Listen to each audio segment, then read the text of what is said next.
Hola, segunda clase de ley de Gauss, pero todavía seguimos con la introducción, ¿no? O sea, esto es para sexto y estamos viendo flujo de campo eléctrico. Bien, habíamos definido flujo de campo eléctrico de la siguiente manera. Flujo de campo eléctrico E es un escalar que se obtiene haciendo el producto punto o producto escalar del vector E por el vector S. ¿Sí? Es decir, traducido, flujo de campo E será módulo del vector E por módulo del vector S por coseno del ángulo alfa. Bien, analicemos este tema y veamos que hay algo fundamental en la consideración de E por coseno del ángulo alfa. Veamos. Supongamos que esta es la proyección de nuestra superficie. Acá tenemos el vector S. ¿Sí? Y dibujemos nuestro vector E con cierta inclinación. Supongamos que estas son las líneas de campo. Por tanto, si estas son las líneas de campo, el vector E es tangente a esas líneas de campo y lo podemos dibujar de esta forma. Este sería el vector E atravesando la superficie S con un ángulo respecto del vector llamado alfa. Bien, ¿qué cosa es E por coseno de alfa? A ver si lo piensan. E por coseno de alfa. E por coseno de alfa no es este vector.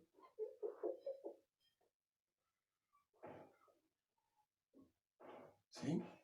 Esto de acá, ¿no es E por coseno de alfa?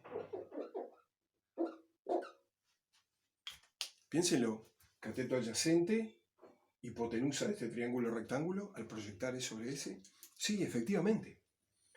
E por coseno de alfa es la componente de E en la misma dirección de S. Porque ustedes saben que un vector se puede descomponer en dos componentes en ejes perpendiculares. O con cualquier ángulo, pero los ejes perpendiculares del sistema cartesiano lo usamos siempre. Hay otra componente del vector E si lo proyectamos sobre la propia superficie. Esta componente.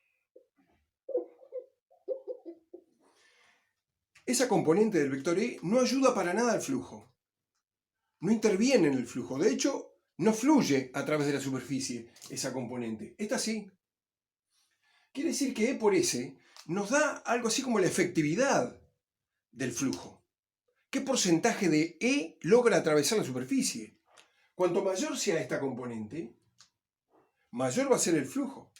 Cuanto mayor sea esta componente, menor va a ser el flujo.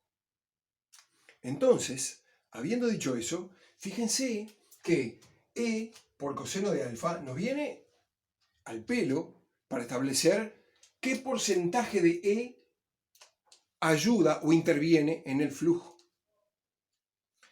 Alfa, el ángulo alfa, está comprendido entre 0 grados y 90 grados. En el caso de que alfa sea igual a 0 grados, todo el vector E está ayudando al flujo, por decirlo de alguna manera, ¿no? Está interviniendo en obtener un mayor resultado cuando hagamos los cálculos del flujo, ¿sí? Porque ninguna parte de E se desperdicia paralela a la superficie. Todo E, cuando el ángulo vale 0 grados, todo E está en la misma dirección del vector S. Por lo tanto, en este caso, el flujo de campo eléctrico obtiene un máximo valor, que ¿cuál puede ser? E por S.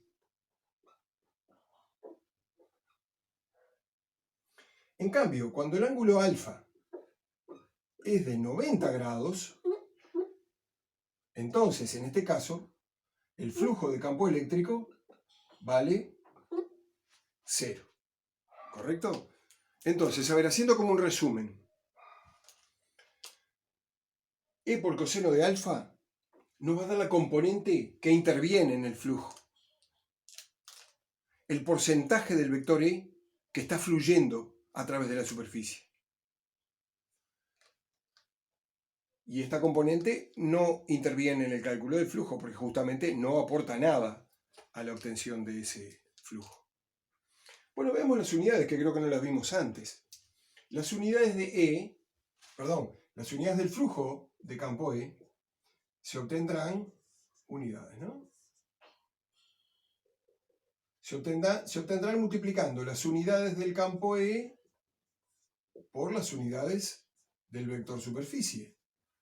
Es decir, ¿cuáles son las unidades del campo E? Son newton por coulomb. Y las unidades de la superficie son los metros cuadrados. Así que las unidades del flujo de campo eléctrico serán los newton metro cuadrado por coulomb. ¿Se entiende? Bueno, bárbaro. En la clase que viene ya arrancamos directamente con la ley de Gauss.